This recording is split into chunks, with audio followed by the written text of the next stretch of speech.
Welcome everyone to week 6, the preparation of the bride. This will be the last installment of this particular morning series titled A Timely Word Concerning the World Situation and the Lord's Recovery. This introductory word is not meant to be all-inclusive or to be a complete speaking, but to serve as a help for all the brothers and sisters to enter into and to speak from what they've studied this past week. Through this series, we've been enlightened to look at the world situation, to see that this is an indicator of God's move on earth. This means that we need to be those who discern the signs of the times.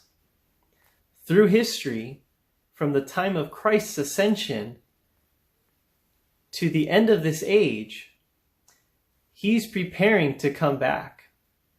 And during this time, especially in this pandemic, don't you have this feeling that God is calling out some?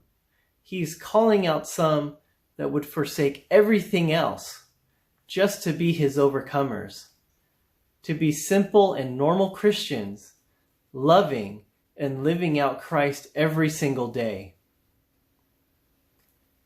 Today's topic, the preparation of the bride, indicates that there will be a wedding. Weddings are wonderful, and aren't you excited that we've been invited to a wedding? Revelation 19:7-8. Let us rejoice and exult, and let us give the glory to Him, for the marriage of the Lamb has come, and His wife has made herself ready. And it was given to her that she should be clothed in fine linen, bright and clean.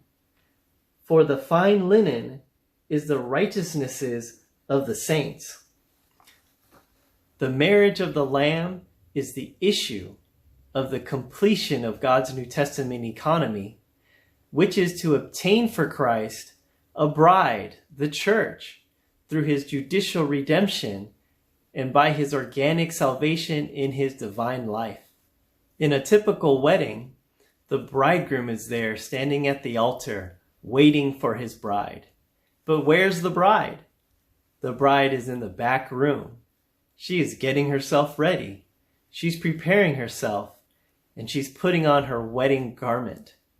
In verse 7, it says, "And his wife made herself ready."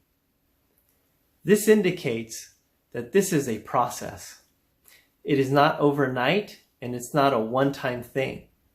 But she's preparing herself, even long before the wedding day has started. This process of being prepared started when she was a little girl, growing and maturing into a woman so that she could be the bride that day. Likewise, the bride of Christ, we need to be those who have been perfected in the divine life, who grow in life and mature into the bride. In verse 8, it says, "The righteousnesses of the saints." In Greek, the word righteousnesses can also be translated into righteous acts.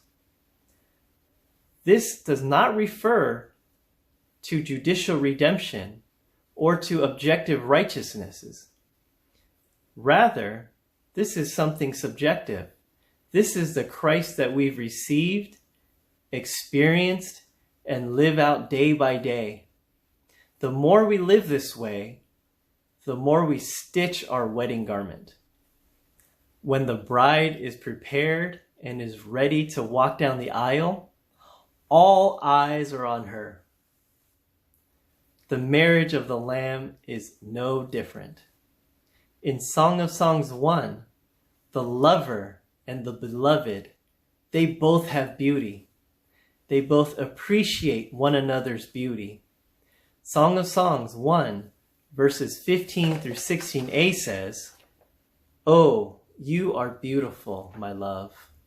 Oh, you are beautiful. Your eyes are like doves." And the response from the lover, Oh, you are beautiful, my beloved, indeed pleasant. Christ is certainly beautiful, but where does the bride get her beauty? Ephesians 5:25b through 27.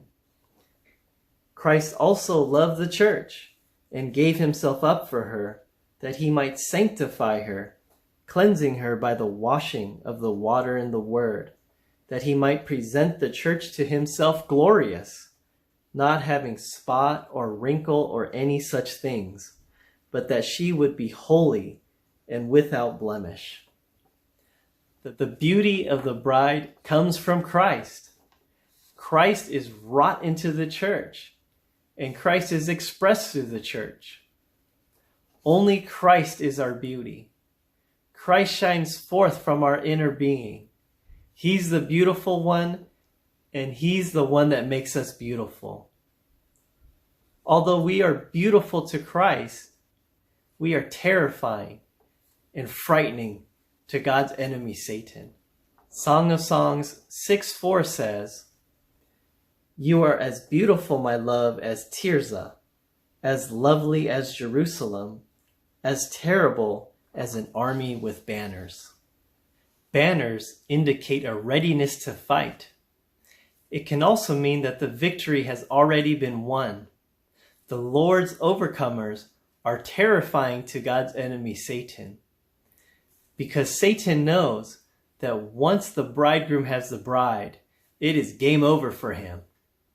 Revelation 19:14 says, "And the armies which are in heaven followed him on white horses, dressed in fine linen, white and clean." It is no mistake that in verse 14, Christ's army will be clothed in fine linen, white and clean, which matches the description of the wedding garment in verse 8, fine linen, bright and clean.